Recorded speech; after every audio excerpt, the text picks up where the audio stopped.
Welcome to this week's live recording of Beyond the Script. My name is Nikki, and today we are talking about we're talking about imposter syndrome, but I want to talk about it in a different way, okay? I want to talk about it first of all from an energetic standpoint, and second of all, I want to talk about it from an overconsumption standpoint. When we get into this space where we're constantly consuming and comparing, and we have a tendency to forget about the things that we have done, okay?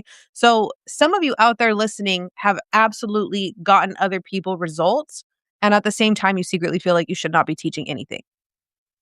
You see the client results that you get. You see the people who do well when they implement your methods, when they implement your strategies, when they work with you. And at the same time, you're feeling like, I don't know if I should teach because of maybe something else that you've seen on the internet, maybe another post that you've seen, maybe something that kind of got you a little bit triggered, but not triggered in like the I'm ready to get better way, triggered in the I'm going to doubt myself type of way, right?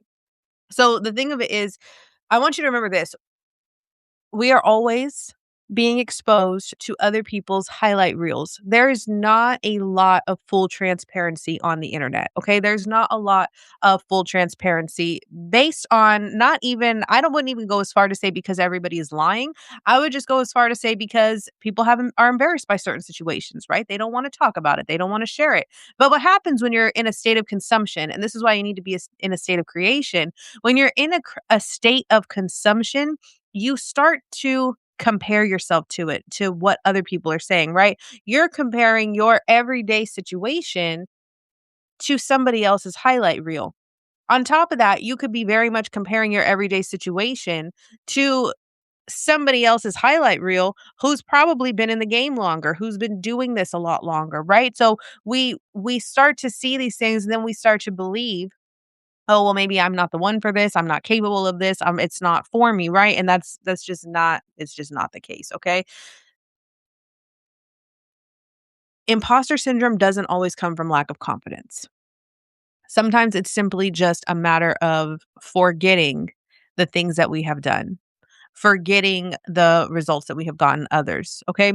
Imposter syndrome is always going to creep up. There's all what's that saying, like new levels, new devils, right? Imposter syndrome is always going to creep up when things are moving forward.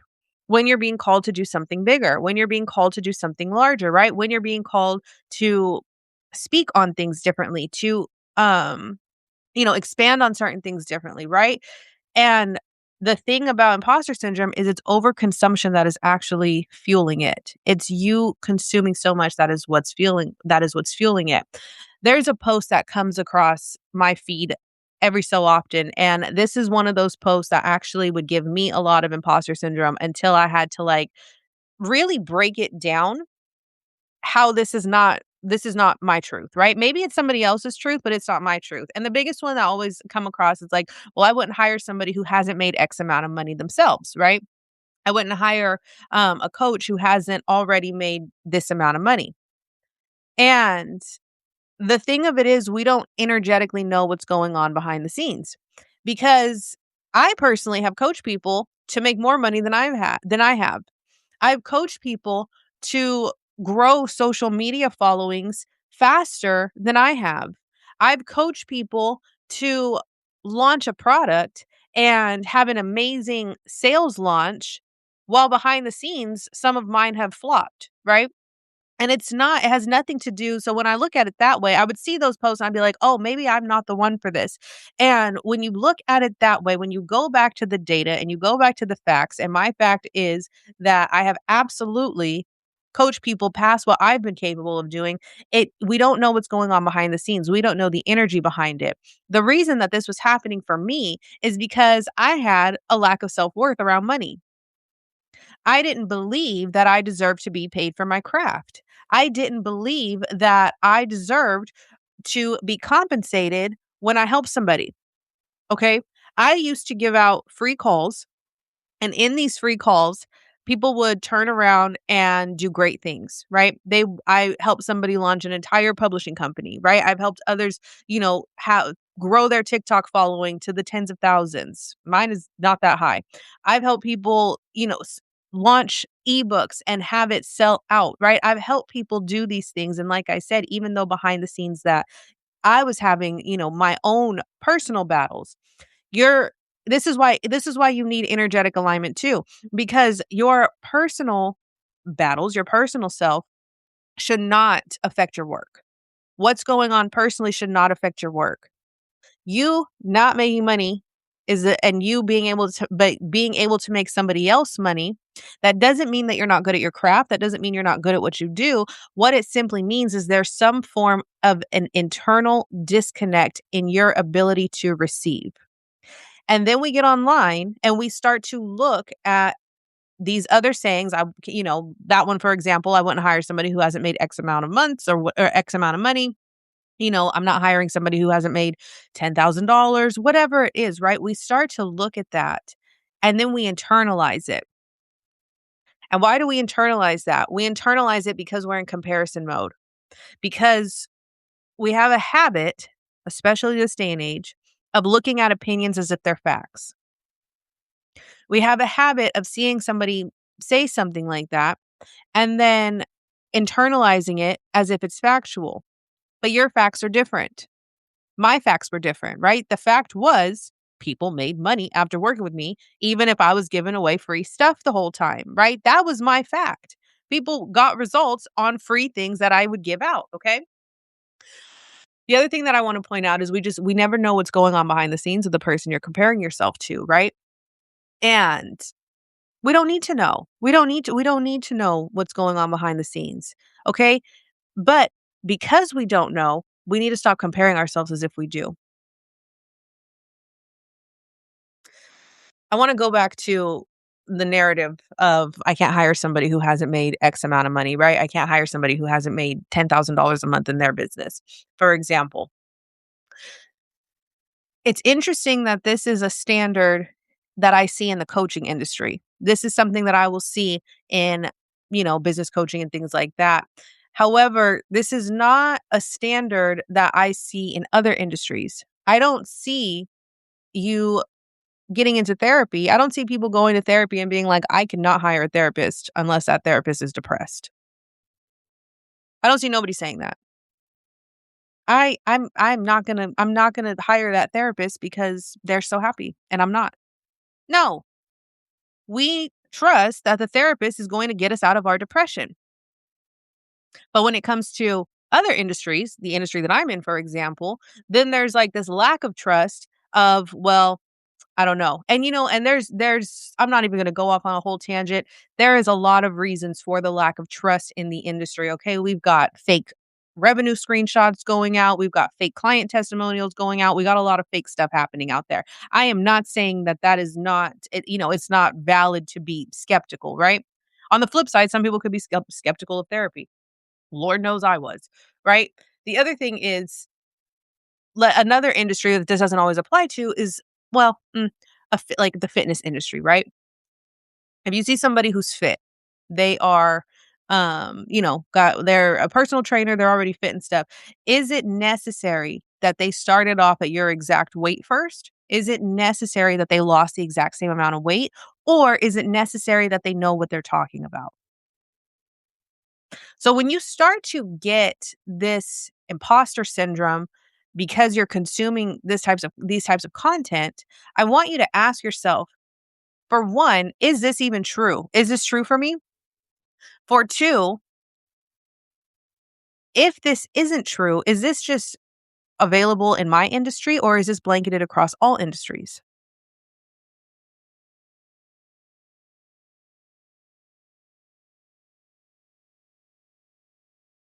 If I was not live, I would cut out that long pause. But this is what happens when we do live recordings. You just get the long pauses, me gathering my thoughts, all the things, okay? So there's two different realities that are going on at different times, right? One reality is your ability to create results. The second reality is your ability to receive money and or to be compensated for the results that you create, right? So what I have found is people will have the first. They can create results. They're good at what they do. They can go out and teach others, right? This is why a majority of my business model is on teaching you how to teach from lived experience because you don't have imposter syndrome around that. You've already lived it, you could teach it. But the ability to receive money is a different layer. This is an identity layer when we look at it that way. The ability to believe that we are allowed to be fairly compensated is an identity layer. And when we don't have that identity intact, when we don't have that sense of self worth intact, it's easier to fuel imposter syndrome based on what's going on outside around us. Because now we're looking at people who can get results and receive money. But because it's two different things and there's two layers for it, you creating results and not being able to receive money means that now you know your next step is to heal the money thing, to figure out the worth that's going on beneath the surface. Why am I in an identity that cannot receive money? I know I'm good at what I do. I know I have a great craft. I know I can help people, but why am I in this identity that doesn't allow me to receive money? Where is the disconnect? When you start to look at it that way, you realize it's not really about imposter syndrome. It comes down to self worth. It comes down to subconscious beliefs. It comes down to what you believe to be true about money, about being compensated, about, you know, your own reality, different things like that. And so once you look at it that way, what are you an imposter for? You don't have imposter syndrome now. You're like, wait a second, I can get results. I can help people get results. I'm good at what I do. I just need to work on my identity. I just need to work on my ability to receive. I just need to work on my ability to be paid fairly. That has nothing to do with imposter syndrome. Again, imposter syndrome is fueled by external things. It's fueled by comparison. It's fueled by looking outside of you. But when you break it down in the layers, and I'm talking to you who are out there and you're doing like I used to do and you're giving away free calls and free this and free that and there's nothing wrong with giving away free stuff to let people get a taste of who you are. That's fine. I'm all for freebies. But there is something wrong when that's all there is and then there's no payment coming in. Okay? So, when you break it down like that, imposter syndrome doesn't feel so real. And that's not to say that it's not, but it doesn't feel so real. It no longer feels like your reality. Your reality then becomes, okay, how do I receive? What's blocking my reception to receive? What is the disconnect here? Because I'm not an imposter. I've got the results. Especially if you're teaching from lived experience, you got the results for yourself. You're helping other people. You got the results for your clients, right? Like you're not an imposter. You have an identity wound. You have an identity that you haven't embodied. Maybe you're still in the corporate identity. Maybe you're treating your business and, the results that you create, maybe you're treating it like a hobby subconsciously. Maybe the wound beneath the surface is entrepreneurship doesn't pay the bills, and that's the belief. And so therefore you keep reinforcing that belief by giving out free stuff. But then you read from Miss Lucy Liu on the internet who's talking about, oh, well, I can't hire somebody who hasn't already made, $10,000 a month. But hold on a second, because you just helped somebody else make $10,000 a month. So now your imposter syndrome is fueled by an opinion. And that's all it is an opinion. Okay, that's great. If Lucy Liu can't hire that person, that's fine. Move on to the next. Because you know that your clients get results. Period. Okay. When you're thinking about your own system, when you're thinking about your own business, when you're thinking about just how you show up, how you run, track your actual evidence. This is the best way to tie it back to you, right? Track your actual evidence. Track your client wins. Track the messages. Make a testimonials folder. Anytime you're feeling imposter syndrome, I want you to break it into layers, first of all. Hold on. Have I gotten results? If you have a testimonials folder, go back through it. You're going to see like, oh yeah, I'm good at what I do. Break it down with the outcomes, breakthroughs that I'm talking every time. If somebody, I have testimonials in there that I have one that somebody said, thank you for helping me tap back into my creativity. Boom. Whenever I'm feeling imposter syndrome, I'm like, imposter for what? That's how I want you to be. Imposter for what? Because of what? Because of a thread I saw from Lucy? No, we ain't doing that. Okay. We're not doing that this year. All right. You need to start charging before you feel ready.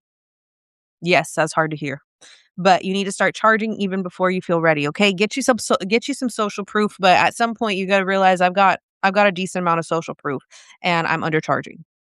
I've got a decent amount of, I can help people. I've gotten some success. If you're in that space and you're like wanting to get out of the imposter syndrome and you're wanting to put yourself in a position to receive, the first way that you can do this to be able to receive is go back through the people that you've helped that you don't have a testimonial for.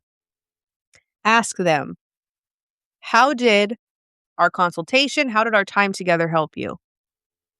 How did how did you going through my freebie, like what insight did you gain? How did it help you, right? Now you have social proof. Because I already know some of you are going to hear that. You're going to be like, well, Nikki, I don't have any social proof. I've done free stuff, but I don't have social proof. Okay. So if you want to get in the energy of receiving, go receive the social proof. Go allow yourself to be complimented for a moment. Go allow yourself to ask people how you help them and allow them to come to let you know what you've been able to do for them. Now you have social proof and you're in a receiving energy. Now you got your proof. Now you can go charge. Now we fix the money issue. Okay, it's never been about imposter syndrome. Imposter syndrome is it's our brain playing tricks on us at the end of the day. That's really what it comes down to, okay? I want you to remember this.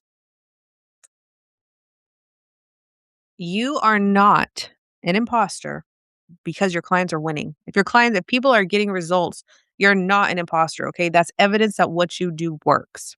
So if you're feeling like an imposter, if you're in that state of mind, look at your consumption. Look at what you're consuming on a daily basis. Look at what you're reading. Look at the breakthroughs that you're seeing that maybe you don't have yet, right? Look at that and then go look at your evidence and reframe it. It's not that I have imposter syndrome, it's that I have a wound with receiving I need to fix. Okay? So that is really all I got for you on today's episode of Beyond the Script.